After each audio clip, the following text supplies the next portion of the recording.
Est-ce que, pour la raison d'État, j'ai le droit de commettre un certain nombre d'actes? Et est-ce que je peux le faire face à ma propre conscience et à ma propre morale? On a décidé à l'époque de monter un service d'exécution que j'ai appelé tout de suite Murder Incorporated. On a le droit de commettre toutes les turpitudes à condition de ne pas se faire prendre. C'est ça la grande morale. Un service de renseignement ne peut pas être dirigé comme un service ordinaire.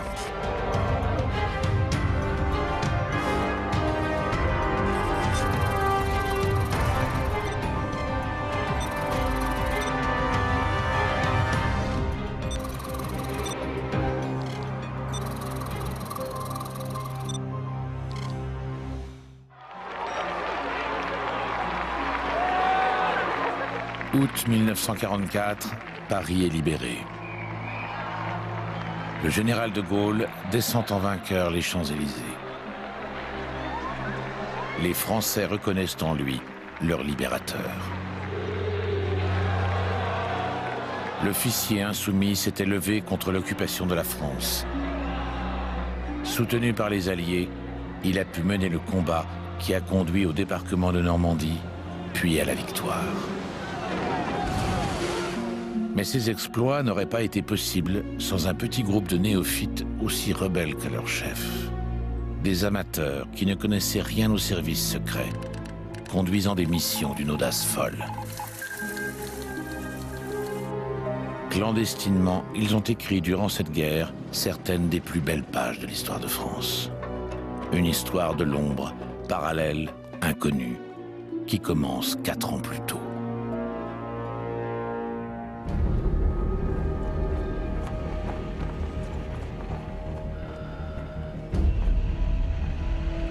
Juin 1940, la France a subi la plus grave défaite de son histoire. À l'écrasement militaire succède un armistice inacceptable. Le territoire est largement occupé. La France n'est pas seulement écrasée, elle est humiliée.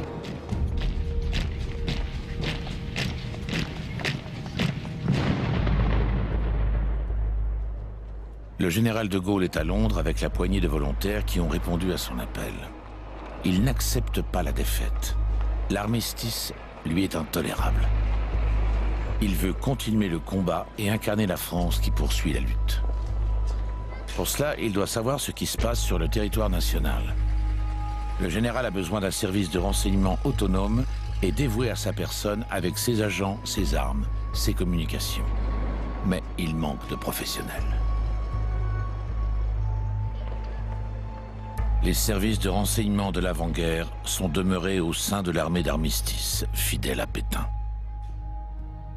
Ils n'ont pas rejoint de Gaulle à Londres. Le général est seul. Le général de Gaulle avait besoin d'un service de renseignement. Il a essayé d'organiser quelque chose, de bricoler quelque chose, il faut bien le dire, car parmi ceux qu'il avait rejoints, il n'y avait pas beaucoup de spécialistes des services secrets. Dès le 30 juin 1940, 8 jours après l'armistice signé par Pétain, le général reçoit le jeune André de Wavrin, alias colonel Passy, 29 ans, polytechnicien et professeur de fortification à Saint-Cyr. De Gaulle lui demande de mettre sur pied un service de renseignement, indispensable outil clandestin qui lui permettra de se tenir informé sur ce qui se passe en France et d'agir contre l'ennemi. Mon patron, c'était le colonel Passy. J'ai fait sa connaissance, je l'ai trouvé très rigoureux, un peu renfermé. On savait qu'il menait une vie assez austère. On avait de l'admiration pour lui et on constatait naturellement qu'il menait une action pour laquelle il n'avait jamais été formé. Après une première étude, Passy réclame des moyens à De Gaulle. Mon général, je n'y connais rien, mais j'ai réfléchi quand même à ce qu'il me faudrait. Je voudrais bien avoir des hommes, de l'argent et des moyens de transmission, parce que ça sera indispensable si l'on veut établir des liaisons avec la France. De Gaulle répond De l'argent, je n'en ai pas. Des moyens de transmission, je n'en ai pas. Et les hommes, eh bien, vous n'avez qu'à vous promener dans Londres, il y a plein de Français, et vous ferez du recrutement. Pour le jeune Passy, la mission est complexe et inédite. Il doit inventer les manières d'espionner son propre pays, dans lequel beaucoup de gens sont prêts à renseigner, pourvu qu'on le leur demande. Il innove. En plus de former des agents, il va développer des réseaux de renseignement clandestins qui, sous l'autorité du général, fonctionneront jusqu'à la libération. Pour l'aider, Passy fait une rencontre de la plus grande importance. Gilbert Renault, alias Morin, alias Jean-Luc, alias Watteau, alias Roulier, alias Recordier, et surtout alias Colonel Rémy, le pseudonyme qu'il conservera toute sa vie. Ce producteur de cinéma est un homme de droite, catholique fervent. Il offre ses services au colonel Passy. La recrue est indocile, mais excellente. La couverture du colonel Rémy ne sera autre que celle de producteur. Passy a gratté ce qu'il a pu dans les tiroirs de la Francine, on m'a donné 20 000 francs. 20 000 francs de l'époque. Je veux bien, mais enfin, c'était tout. Et puis je suis parti. J'avais une adresse à Lisbonne, je suis allé trouver le chef de la cinématographie portugaise, en lui disant que je devais faire un film sur Colomb, mais que Magellan, ce qui est vrai du reste, avait beaucoup plus de mérite que Christophe Colomb, que la fierté portugaise s'accommoderait mal de ne pas avoir mis Magellan à l'honneur. J'ai reçu très bon accueil, et Magellan a servi par la suite à une foule de gens qui n'avaient aucunement l'intention de tourner ce film qui pourrait être très beau du reste. C'est un homme entreprenant, affable, beau parleur, ajoutant quelquefois un petit peu à la vérité, truculent même, mais chaleureux et entraînant. La mission initiale de Rémy consiste à installer un réseau de surveillance des ports de la côte atlantique, de Brest à l'Espagne, en recrutant des agents parmi les professionnels concernés, pilotes de port, cheminots, postiers. Croyant, Rémy baptise son réseau CND, Confrérie Notre-Dame, qui sera à l'origine de très nombreuses opérations. Grâce au renseignement de Rémy, le 27 février 1942, une opération combinée britannique est organisée. Des commandos sont largués au-dessus de Bruneval, au nord du Havre. Leur objectif, démonter un radar allemand qui repère les bombardiers anglais et le rapporter en Angleterre. L'opération Biting, ou coup de croc, est un succès. Les commandos ramènent également en Grande-Bretagne 2 prisonniers allemands, dont un radariste. Sans les informations de Rémy, rien n'aurait été possible. Le chef des services secrets britanniques affirmera plus tard qu'il considérait Rémy comme le plus extraordinaire agent secret qu'il ait jamais connu. La guerre secrète fait appel à des outils inattendus. Élégants foulards de soie imprimés avec des cartes de France ou des grilles de code. Les cartes sur papier de riz qui flambent en 1 seconde. La bague pour pilule de cyanure pour se suicider en cas de capture. Et même dans la poche, un discret pistolet stylo. Entre 1942 et 1944, une série de réseaux de résistance et de renseignement surgissent en France, couvrant chacun une fraction du territoire. Les hommes de Passy en créeront de nombreux.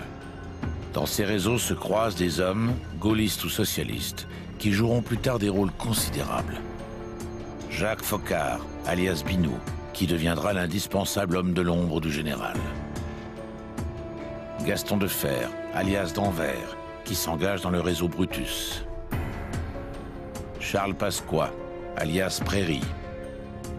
Et même un certain Morland, de son vrai nom François Mitterrand. Après un épisode vichiste, il rejoint les réseaux gaullistes.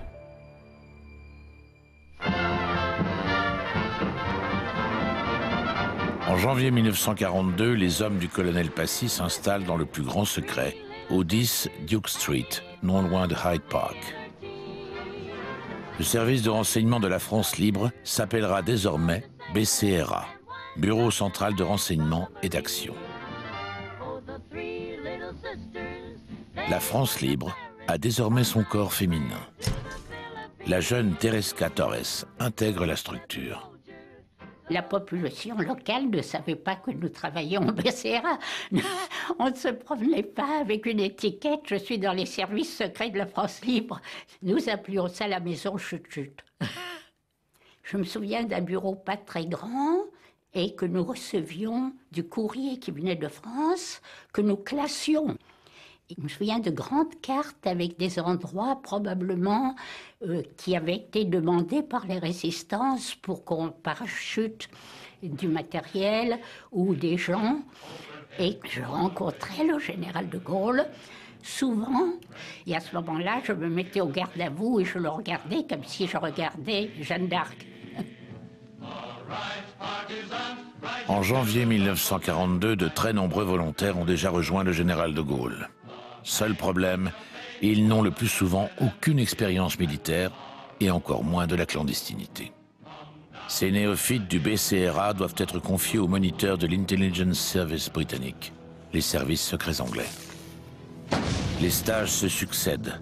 Maniement d'explosifs, codage, sabotage, parachutisme.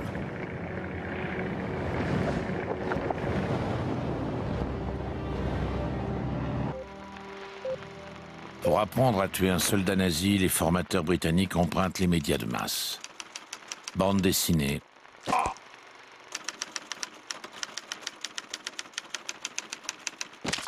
et même des courts-métrages. Right hand grips it, then pressure with the left to the back of the head and the throttle's complete. And that's the end of that one. A loop is made, then back and round the wrist it goes, so that any pressure on the hands will automatically cut the rope into the neck.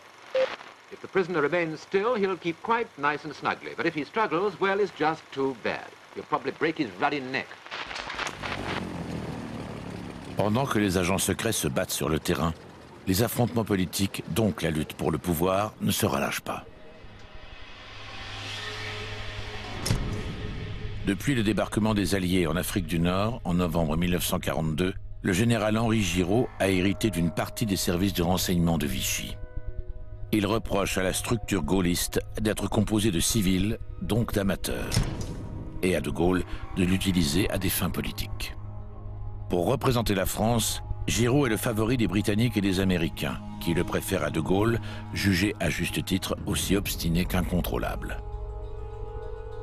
Au Maroc, à l'hôtel Anfa, Churchill et Roosevelt tentent de réconcilier les deux généraux. Mais les deux hommes se détestent. Le contrôle des services spéciaux est une composante de leur rivalité. Aux yeux de Giraud, ils appartiennent à l'autorité militaire, quand le chef de la France libre les considère comme d'essence gouvernementale, c'est-à-dire exclusivement soumis aux ordres du politique. Après un an de lutte, De Gaulle l'emporte. Il fusionne les anciens services de Giraud avec le BCRA dans une nouvelle entité qu'il contrôle. De Gaulle poursuit son objectif, être l'unique représentant de la France libre, tant des combattants de Londres que des mouvements de résistance qui sont nés un peu partout en France. En 1942, il confie à un jeune préfet socialiste révoqué par Vichy, Jean Moulin, la difficile mission d'unifier la résistance intérieure, de lui faire reconnaître De Gaulle comme chef et de préparer la libération du territoire. Pour cette mission, les services de Passy aident le jeune préfet qui réussit à créer le Conseil national de la résistance. Il coordonnera l'ensemble du mouvement, syndicats et partis politiques. Désormais, pour les résistants de l'intérieur, le général devient l'unique chef de la France libre. C'est un tournant capital. La prépondérance de l'homme de Londres n'est plus contestable par quiconque. Et une fois encore, ses agents secrets lui ont prêté main forte. Avec l'assistance des Britanniques, les services du colonel Passy larguent au maquis des armes, des explosifs, des opérateurs radio, des instructeurs. Ils préparent avec la résistance des plans de sabotage pour aider la future invasion alliée et collectent des milliers de renseignements. Il n'y avait pas une compagnie allemande qui pouvait se déplacer en France sans que nous sachions exactement ce qu'elle faisait, où elle allait. Nous connaissions même les noms de ces officiers, les noms des sous-officiers, leurs emplacements, etc. Ceci a joué un rôle considérable, naturellement, au moment du débarquement. Dans la nuit précédant le débarquement, sur ordre du général Eisenhower, les plans secrets établis par le BCRA sont exécutés.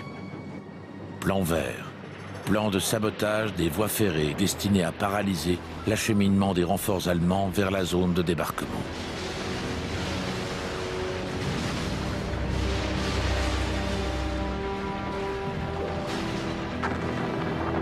Le plan tortue, destiné à freiner le déplacement des unités blindées vers les côtes françaises. Plan rouge, dépôt de munitions. Plan noir, dépôt de carburant.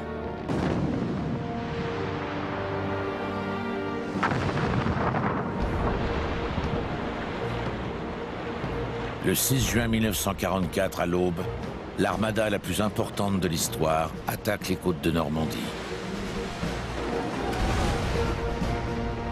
Grâce aux opérations menées par les hommes du colonel Passy et de Rémy, les Allemands ne peuvent amener les 12 divisions prévues sur les lieux du débarquement.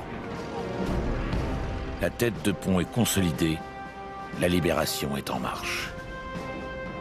Plus tard, les Américains reconnaîtront que les services secrets gaullistes avaient fourni 80% des renseignements qui avaient rendu possible le débarquement.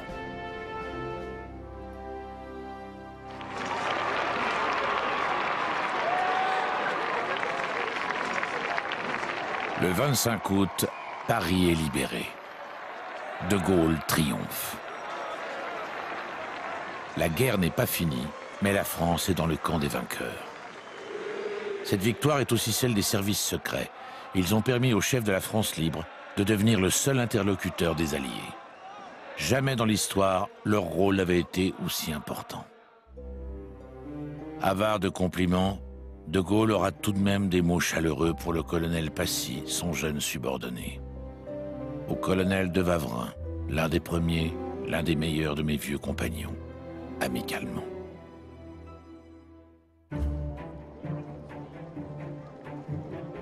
Le 28 décembre 1945, le général renomme les services secrets.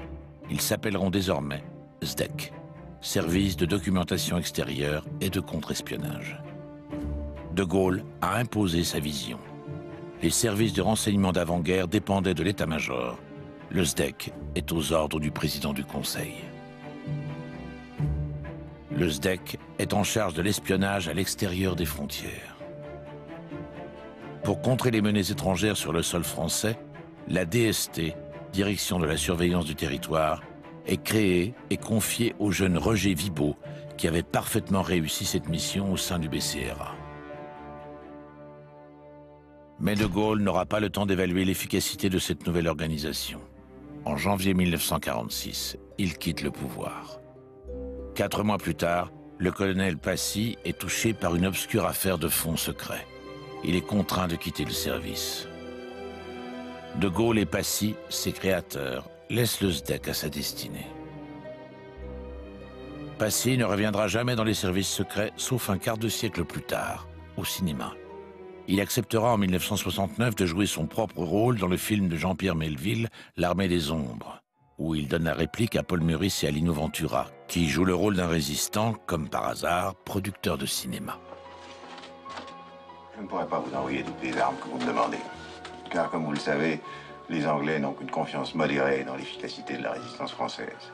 Ils veulent garder tous les avions disponibles pour aller bombarder l'Allemagne. Mais je vais renforcer vos transmissions. Les nouveaux services spéciaux sont nés. Pour être pleinement efficaces et frapper si nécessaire sans mettre en cause la France, il ne leur manque qu'un bras armé, le service action. Le commandant Morlan du SDEC contacte Bob Maloubier, un jeune Français qui s'était engagé durant la guerre dans les services secrets britanniques.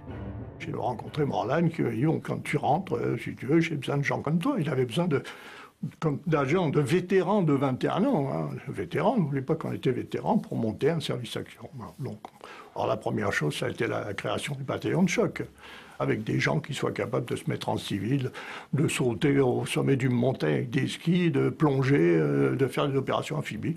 Donc le 11e choc, c'est ce qu'on a fait à l'époque. Le 11e bataillon parachutiste de choc, ou 11e choc, va devenir le fer de lance des services secrets. Mais avant tout, pour recruter, il faut communiquer.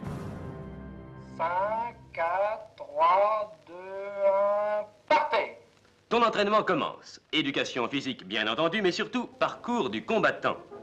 Le parcours, une petite promenade de plusieurs centaines de mètres qui te réserve un choix particulièrement bien étudié d'embûches et de vacheries, résumé de tous les accidents de terrain qu'un guerrier peut rencontrer. Une gentille petite promenade en plein soleil sous l'obsédant contrôle du chronomètre. Alors j'ai dit à Morlan, dis donc, on n'a pas de nageur de combat. Ah, il m'a dit, je n'avais pas pensé à ça. Mais alors comment faire? On ne sait pas ce que c'est, nous, les nageurs de combat en France. Donc j'ai fait 2 stages de 6 mois en Angleterre. Et après, quand je suis rentré en France, j'étais le nageur de combat. Donc j'ai créé les nageurs de combat. La marine française est en train de parfaire l'entraînement d'une formation d'élite. Celle des nageurs de combat, appelés communément et contre leur gré, les hommes grenouilles. Nos guerriers palmés, à la démarche maladroite, vont se transformer en oiseaux avant de devenir poissons. On imagine sans peine quels risques ces hommes doivent prendre et quelle somme de courage il leur faut dépenser avant de pouvoir dire « mission accomplie ».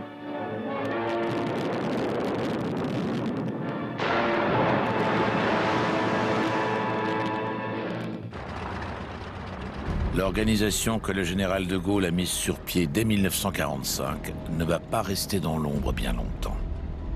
Ce sont les présidents du Conseil radicaux et socialistes de la 4e République qui seront les premiers à les utiliser à l'occasion des guerres de décolonisation.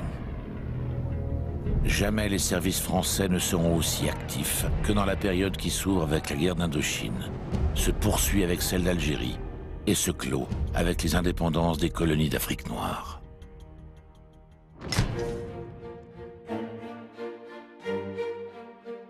En Indochine française, en août 1945, Ho Chi Minh a proclamé l'indépendance du Vietnam.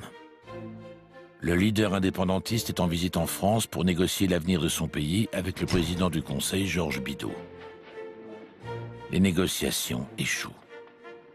Lorsque Ho Chi Minh regagne le Vietnam à bord du Dumont d'Urville, le pouvoir politique ne se prive pas de lui greffer 2 passagers supplémentaires chargés de s'introduire dans sa cabine afin de photographier ses notes secrètes. Mon ami est arrivé à rentrer dans sa cabine et tout photographier. La seule chose, c'est que l'appareil photo n'a pas marché. Donc quand il est rentré à l'époque, il est rentré au laboratoire et toutes ses pellicules étaient noires. Sinon, on aurait eu tous les papiers de Ho Chi Minh. Faute d'un accord avec la France, la guerre est inévitable.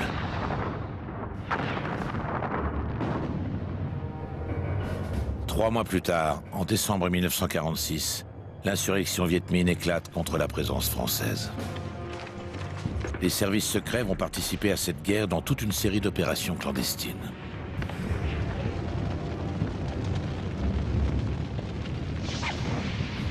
Pour contrer le Viet Minh communiste, les services spéciaux fondent le GCMA, groupement de commandos mixtes aéroportés.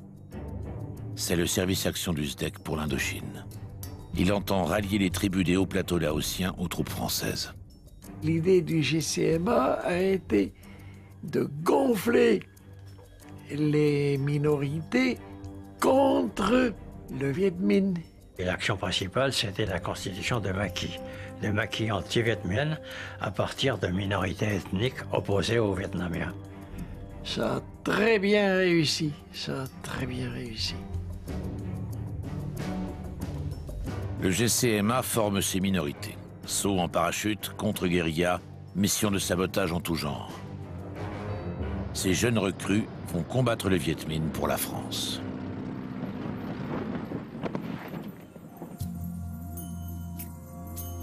Pour financer les opérations secrètes, mais aussi pour contribuer à conserver les paysans méos anti-Viet Minh dans le giron français.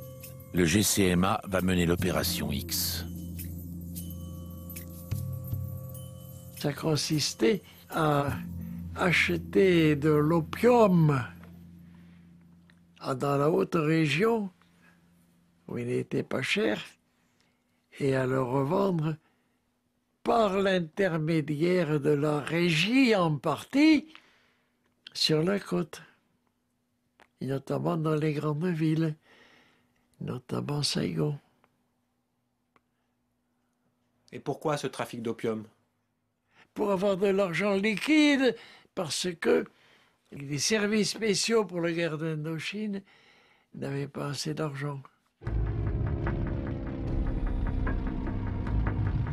Le GCMA revend l'opium à la pègre de Saigon.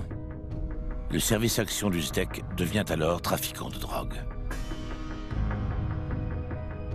L'armée et les services secrets agissent de leur propre initiative. Le pouvoir politique laisse faire.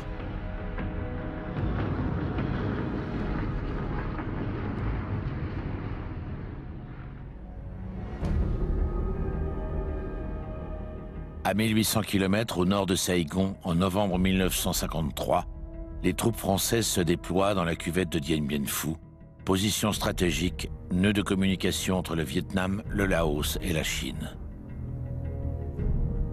Pendant ce temps, tout autour, dans la jungle, des dizaines de milliers de Viet Minh acheminent des pièces d'artillerie et des armes lourdes démontées sur les contreforts de la cuvette.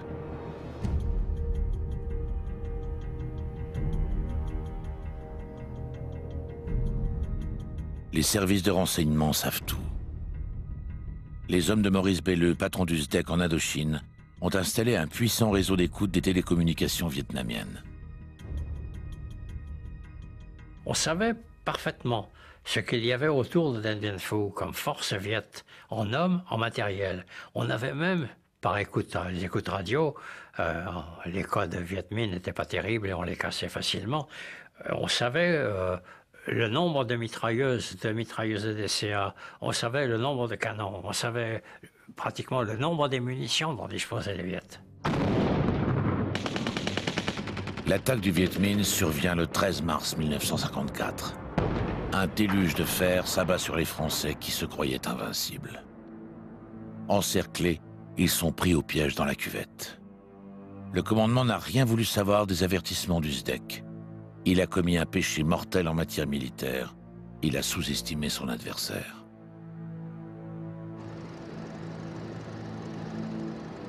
Faute d'avoir écouté leurs propres services et incapables d'assurer seuls le ravitaillement des assiégés, les forces françaises font appel aux services américains. La CIA organise une opération secrète conduite par une compagnie d'aviation dont elle était propriétaire, la CAT, Civil Air Transport.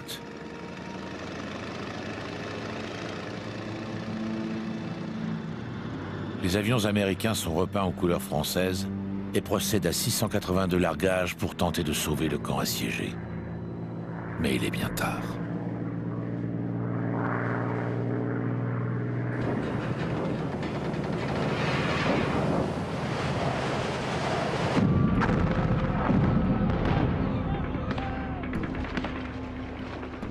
Le 7 mai 1954, après 7 semaines d'assaut, c'est la chute. 40 000 Viet Minh submergent la cuvette de Dien Bien Phu. La responsabilité n'en revient pas aux agents de renseignement, mais bien aux funestes erreurs tactiques et stratégiques de l'état-major. Les prisonniers français sont filmés et mis en scène dans une opération de propagande par le cinéaste soviétique Roman Karmen. Dien Bien Phu demeure un des plus grands traumatismes de l'armée française. Mais ce n'est que le premier d'une réaction en chaîne qui touche tous les territoires sous domination française.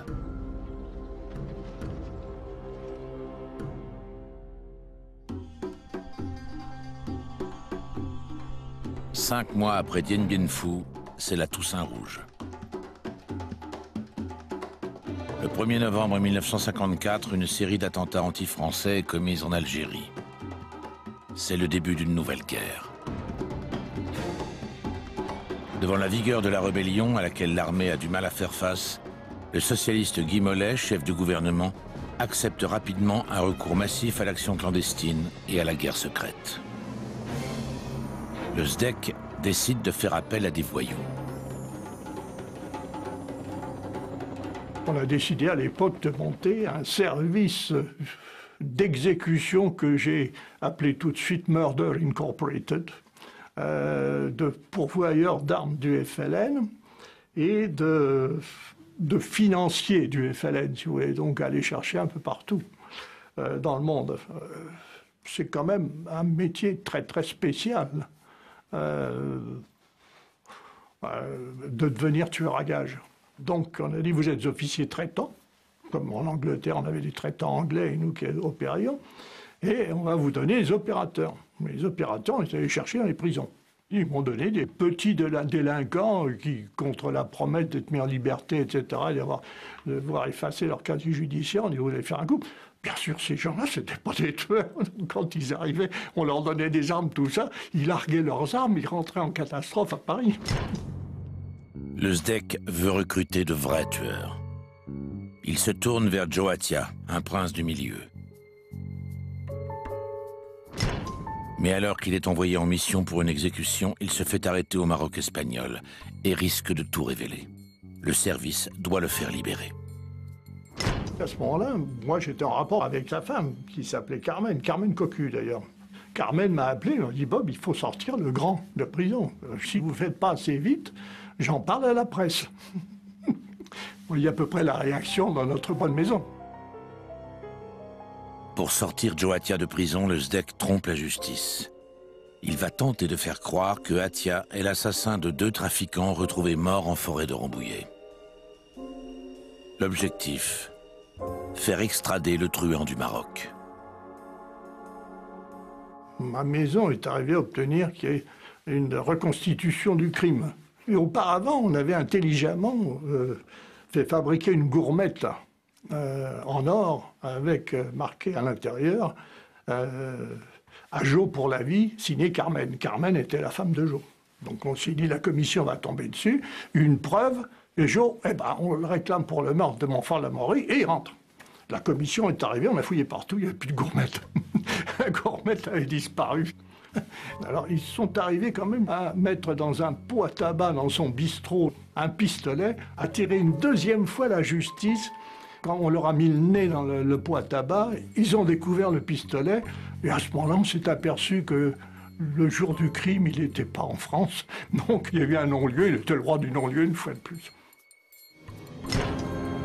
Joe Attia est libre. Le SDEC a retenu la leçon et ne tient plus à enrôler les truands. Il préfère recourir aux agents du service Action, sous couvert d'une organisation criminelle clandestine. Et les services secrets inventifs disent effectivement, nous pouvons participer à la destruction du FLN, et pour ça, éventuellement, nous pourrions inventer une organisation imaginaire qui s'appellerait la Main Rouge. Chaque fois qu'il y a quelque chose qui se passe, on dit « c'est la Main Rouge ». Et la Main Rouge n'existait pas du tout. Ça couvrait le service. C'est une excellente idée.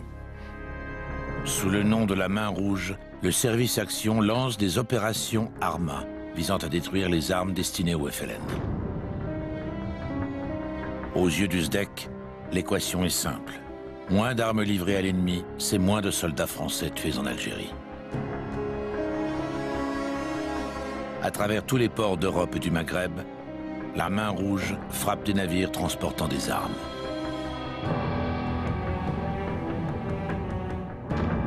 Aux trafiquants dont les cargaisons ont été détruites et qui n'ont pas cessé leur livraison au FLN, le SDEC réserve des opérations homo pour homicide.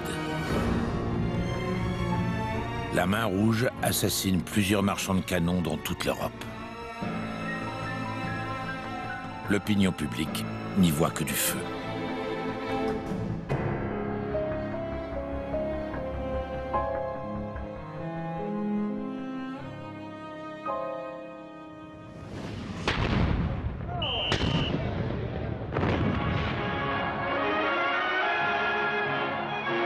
L'heure de la 5e République. Le général de Gaulle, élu président de la République, entre à l'Élysée. Au milieu de cette foule parisienne qui n'a pas oublié 1944 et qui n'oubliera pas 1958. Mais 44 était une fin et 58 est un début.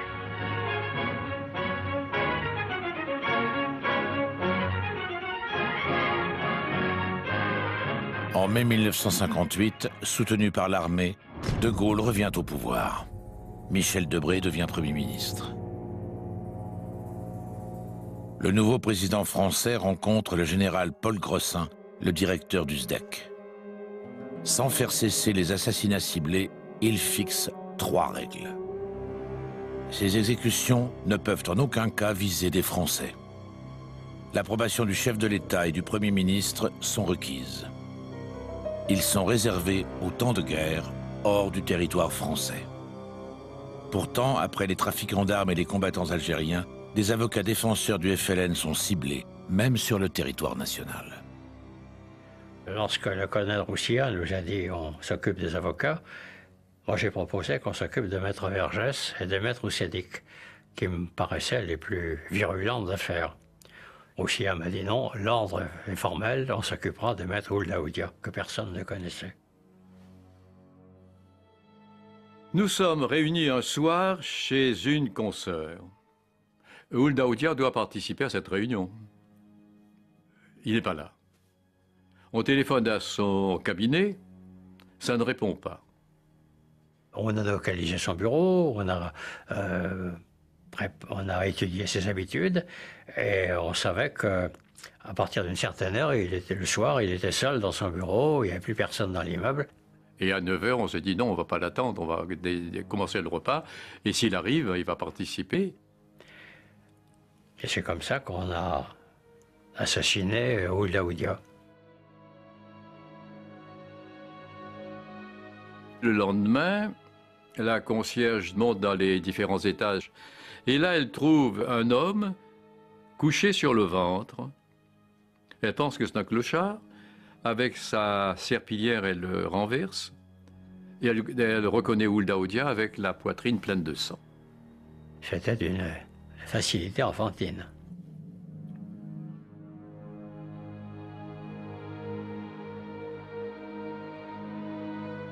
Maître Aoudia était inscrit au barreau de Paris. En contradiction avec les directives gaulliennes, le SDEC a opéré sur le territoire national.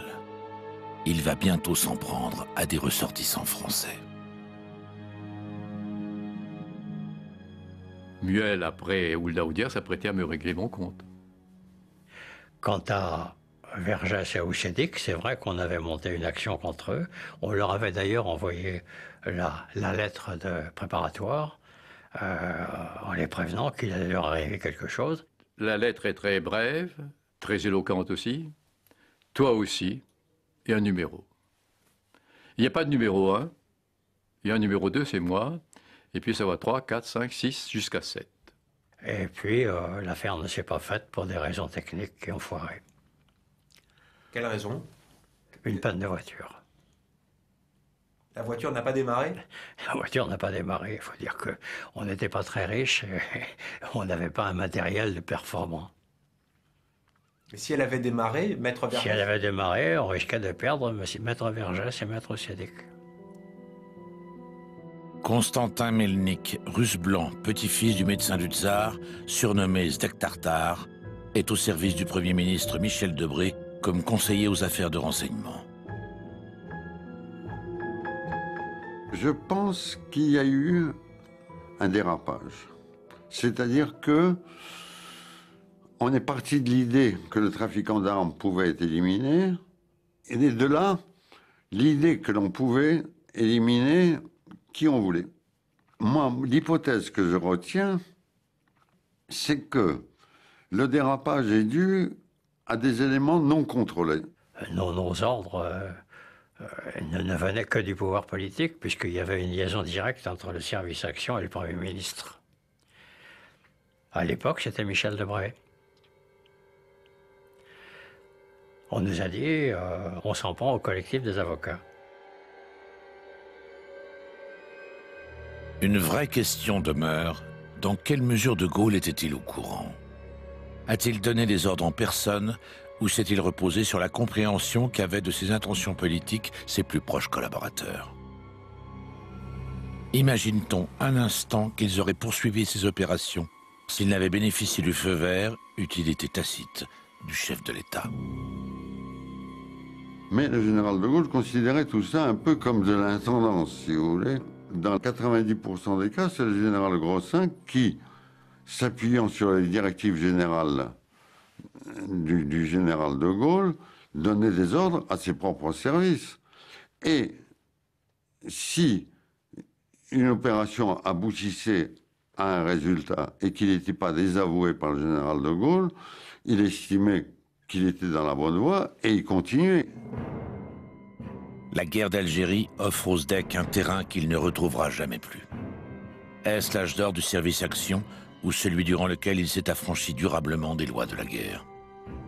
Pour abuser encore davantage l'opinion publique et la presse, le SDEC fait même éditer un livre, en Suisse, La main rouge, présenté comme un reportage.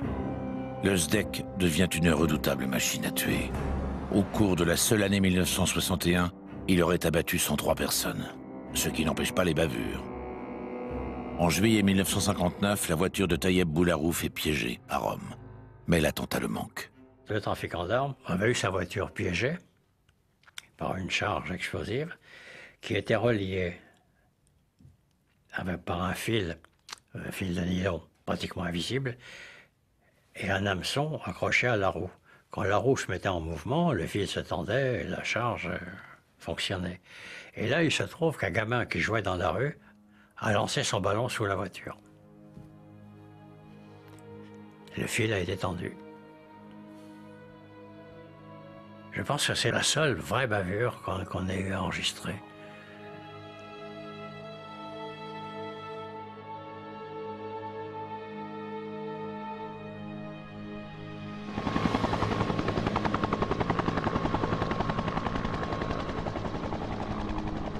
Huit ans après la perte de l'Indochine, l'Algérie devient indépendante en 1962.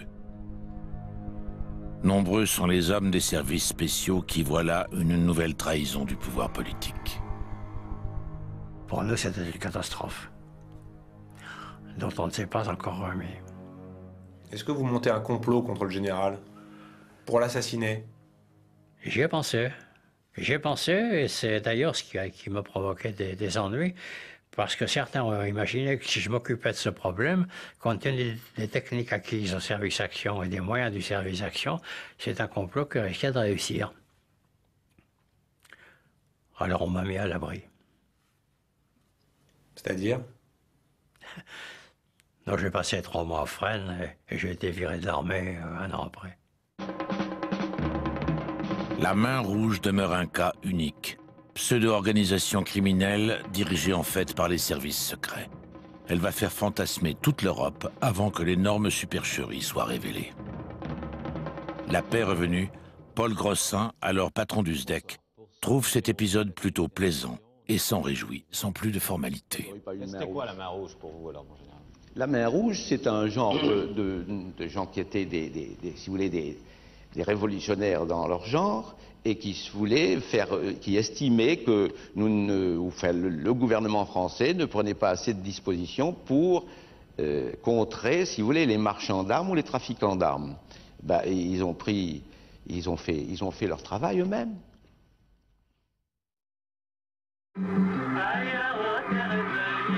La décolonisation se poursuit.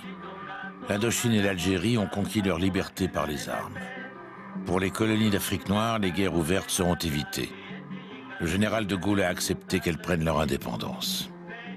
Mais ce ne sera pas si simple. Les services secrets seront fort utiles au président pour garantir l'influence de la France dans son précaré africain et son accès aux richesses du continent noir.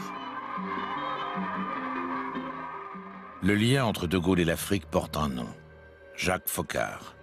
Ancien du BCRA devenu homme d'affaires et réserviste du service action, il anime un réseau qui contrôle les intérêts de la France. Homme de l'ombre et des coups tordus, il est l'œil de Gaulle en Afrique et son poing. Chaque soir, il le rencontre en tête-à-tête dans son bureau de l'Élysée. De Gaulle et Foccart, on sait rien, c'est un truc qui m'a toujours étonné. C'est comme ça, parce que moi je suis allé voir Foccart quand il avait son bureau à l'Élysée, qui était à côté du général de Gaulle. Puis, le général de Gaulle entrait, salut, bonjour Foccart, qui êtes-vous? Je me présentais, il me serrait la main, etc. Je repartais. Vous avez deux amitiés qui paraissent la carpe et le lapin. Si vous ne saviez pas que c'était Foccart, vous dites bon, vous y passez quelqu'un, vous dites bon, c'est un monsieur comme un autre, assez banal d'apparence. Mais par contre, quand vous commenciez à discuter avec lui et qu'il commençait à parler, là, vous vous rendiez compte que vous avez un type qui avait une connaissance de l'Afrique qui était extraordinaire. Je me souviens d'un jour avoir été convoqué par Foccart à l'Élysée et quelqu'un a frappé à la porte et Foccart lui a demandé d'attendre. C'était Houphouët-Boigny. Alors vous voyez l'intimité qu'avait Foccart avec les chefs d'État africains. Fallait voir, quand il vous parlait avec un politique africain, il disait « Oh, mais tu sais, tu te souviens de ton père quand il était au village, quand il faisait ci, quand il faisait ça ?» Ça compte, hein. Surtout dans des pays dans lesquels la famille, la tradition, la tribu, ça compte. La famille de Foccart, ce sont les chefs d'État africains. Omar Bongo, Houphouët-Boigny, Bokassa, avec qui il aime parfois faire des safaris.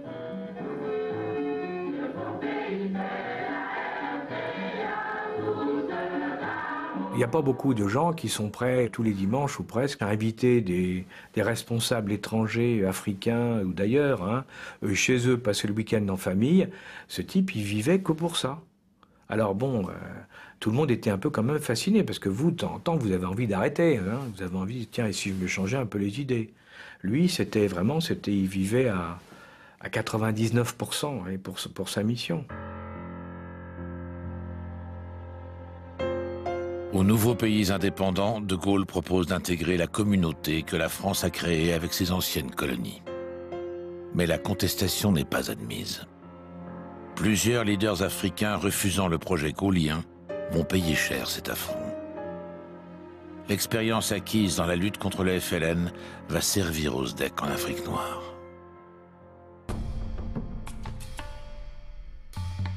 Le président guinéen Ahmed Sékou Touré refuse l'association proposée par le général.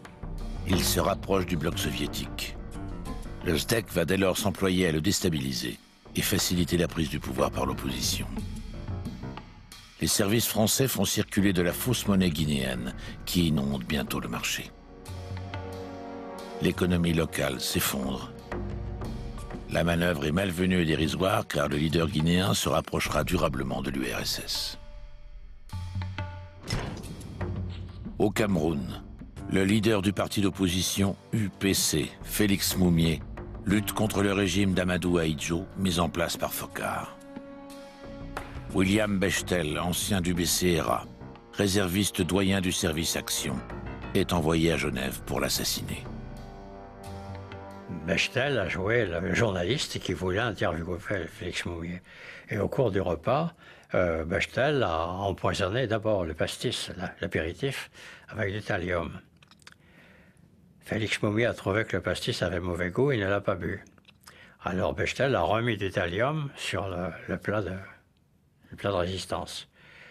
Ce qui fait qu'en partant, Félix Moumié a dit on ne va pas leur laisser l'apéritif qu'on n'a pas bu. Et il a bu l'apéritif. Autrement dit, il avait pris une double dose de thallium. Donc, il ne pouvait pas vivre très longtemps et il s'est rendu compte tout de suite qu'il était empoisonné. Quand l'Afrique explose, Foccart n'est jamais loin. Il joue un grand rôle dans la sécession katangaise de 1960 que la France appuie avec ses mercenaires autour de Bob Denard.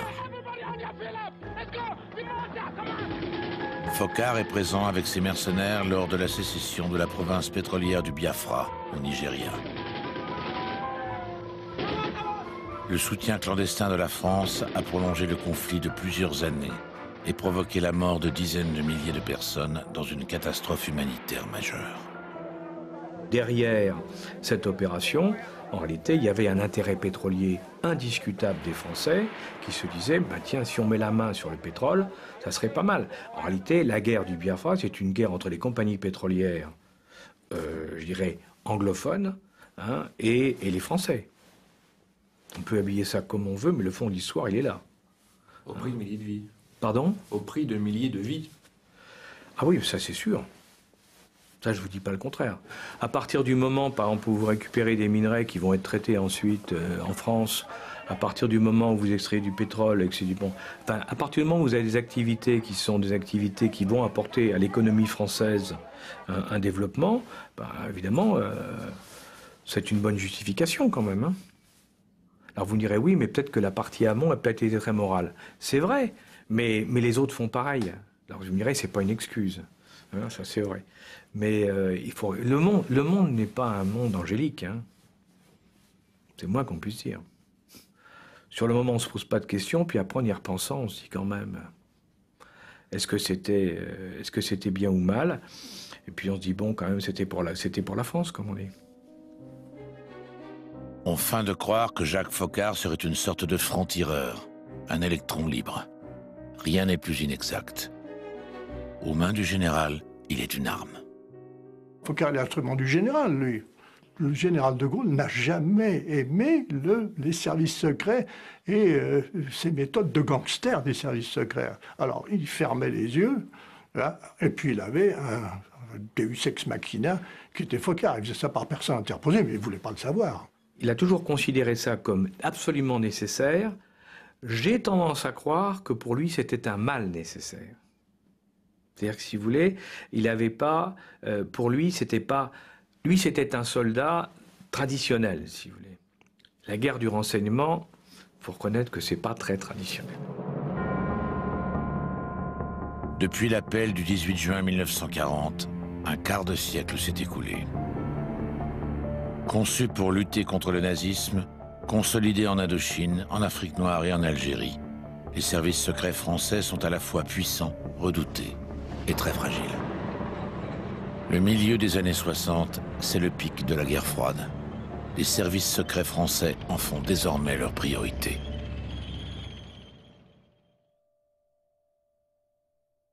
À partir du moment où vous êtes en train de vous battre contre des gens qui sciemment aident les ennemis de la France et font tuer des soldats français, je ne vois pas en quoi j'aurais le moindre scrupule. À mon avis, c'est moins immoral que le bombardement d'une ville civile par l'Air Force, hein, où on tue des femmes et des enfants allègrement, sans état d'âme. Là, au moins, au service action, on s'occupe de l'ennemi du pays, ou de ses complices. Qu'il y ait eu des dérapages, malheureusement, tout ce qui se dit dans la presse n'est pas toujours inexact.